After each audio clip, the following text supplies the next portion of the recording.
Sophonie, chapitre 1.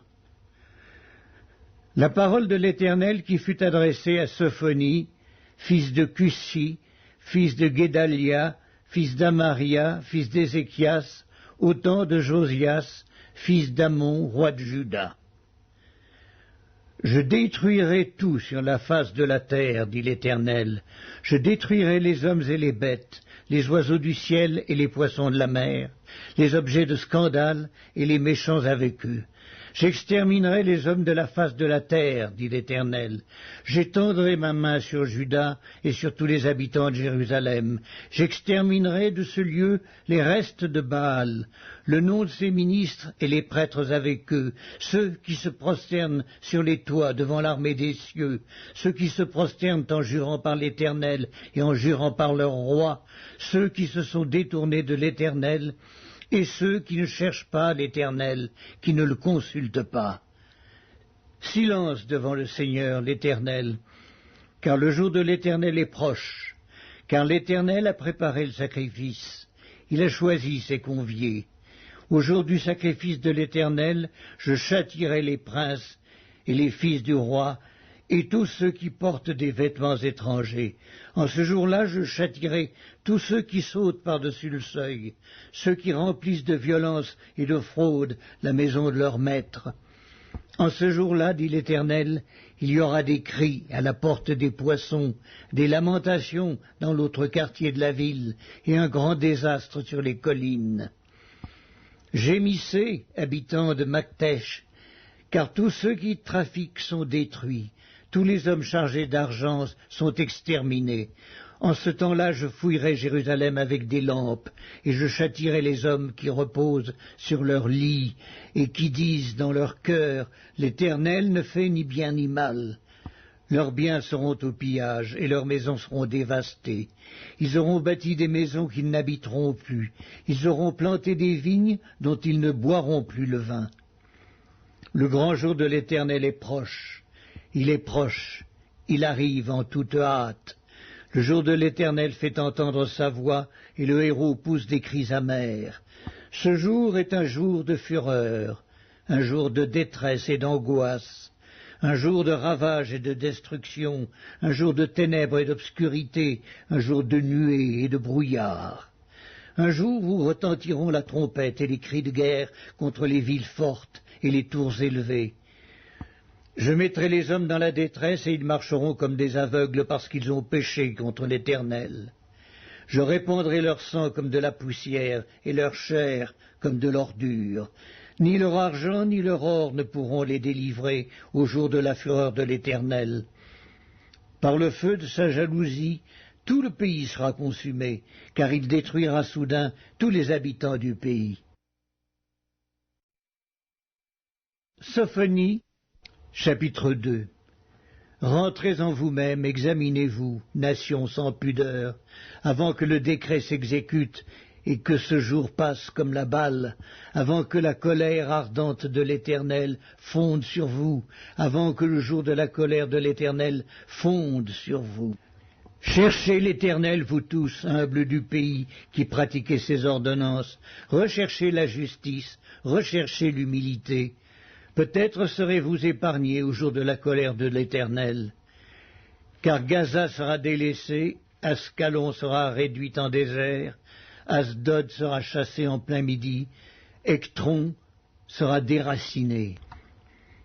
Malheur aux habitants des côtes de la mer, à la nation des Kérétiens. L'Éternel a parlé contre toi, Canaan, pays des Philistins. Je te détruirai, tu n'auras plus d'habitants. Les côtes de la mer seront des pâturages, des demeures pour les bergers et des parcs pour les troupeaux. Ces côtes seront pour les restes de la maison de Juda. C'est là qu'ils paîtront. Ils reposeront le soir dans les maisons d'Ascalon, car l'Éternel leur Dieu ne les oubliera pas, et il ramènera leurs captifs. J'ai entendu les injures de Moab et les outrages des enfants d'Ammon, quand ils insultaient mon peuple et s'élevaient avec arrogance contre ses frontières. C'est pourquoi je suis vivant, dit l'Éternel des armées. le Dieu d'Israël. Moab sera comme Sodome et les enfants d'Ammon comme Gomorrhe, un lieu couvert de ronces, une mine de sel, un désert pour toujours. Le reste de mon peuple les pillera, le reste de ma nation les possédera. Cela leur arrivera pour leur orgueil, parce qu'ils ont insulté et traité avec arrogance le peuple de l'Éternel des armées. L'Éternel sera terrible contre eux, car il anéantira tous les dieux de la terre, et chacun se prosternera devant lui dans son pays, dans toutes les îles des nations. Vous aussi, Éthiopiens, vous serez frappés par mon épée. Il étendra sa main sur le septentrion, il détruira l'Assyrie, et il fera de Ninive une solitude, une terre aride comme le désert. Des troupeaux se coucheront au milieu d'elle, des animaux de toute espèce. Le pélican et le hérisson habiteront parmi les chapiteaux de ses colonnes. Des cris retentiront aux fenêtres. La dévastation sera sur le seuil, car les lambris de cèdre seront arrachés. Voilà donc cette ville joyeuse qui s'assied avec assurance, et qui dit en son cœur, « Moi, et rien que moi ». Et quoi, elle est en ruine, c'est un repère pour les bêtes. Tous ceux qui passeront près d'elle siffleront et agiteront la main. Sophonie, chapitre 3. Malheur à la ville rebelle et souillée, à la ville pleine d'oppresseurs. Elle n'écoute aucune voix, elle n'a point égard à la correction. Elle ne se confie pas en l'Éternel, elle ne s'approche pas de son Dieu. Ses chefs au milieu d'elle sont des lions rugissants, ses juges sont des loups du soir qui ne gardent rien pour le matin. Ses prophètes sont téméraires et infidèles. Ses sacrificateurs profanent les choses saintes, violent la loi. L'Éternel est juste au milieu d'elle, il ne commet point d'iniquité. Chaque matin il produit à la lumière ses jugements, sans jamais y manquer. Mais celui qui est inique ne connaît pas la honte. J'ai exterminé des nations, leurs tours sont détruites, j'ai dévasté leurs rues, plus de passants. Leurs villes sont ravagées, plus d'hommes, plus d'habitants. Je disais, si du moins tu voulais me craindre, avoir égard à la correction, ta demeure ne serait pas détruite, tous les châtiments dont je t'ai menacé n'arriveraient pas. Mais ils se sont hâtés de pervertir toutes leurs actions. Attendez-moi donc, dit l'Éternel, au jour où je me lèverai pour le butin, car j'ai résolu de rassembler les nations, de rassembler les royaumes, pour répandre sur eux ma fureur, toute l'ardeur de ma colère, car par le feu de ma jalousie, tout le pays sera consumé. Alors je donnerai au peuple des lèvres pures, afin qu'ils invoquent tous le nom de l'Éternel pour le servir d'un commun accord. D'au-delà des fleuves de l'Éthiopie, mes adorateurs, mes dispersés, m'apporteront des offrandes. En ce jour-là, tu n'auras plus à rougir de toutes tes actions par lesquelles tu as péché contre moi, car alors j'ôterai du milieu de toi ceux qui triomphaient avec arrogance, et tu ne t'enorgueilliras plus sur ma montagne sainte. Je laisserai au milieu de toi un peuple humble et petit, qui trouvera son refuge dans le nom de l'Éternel.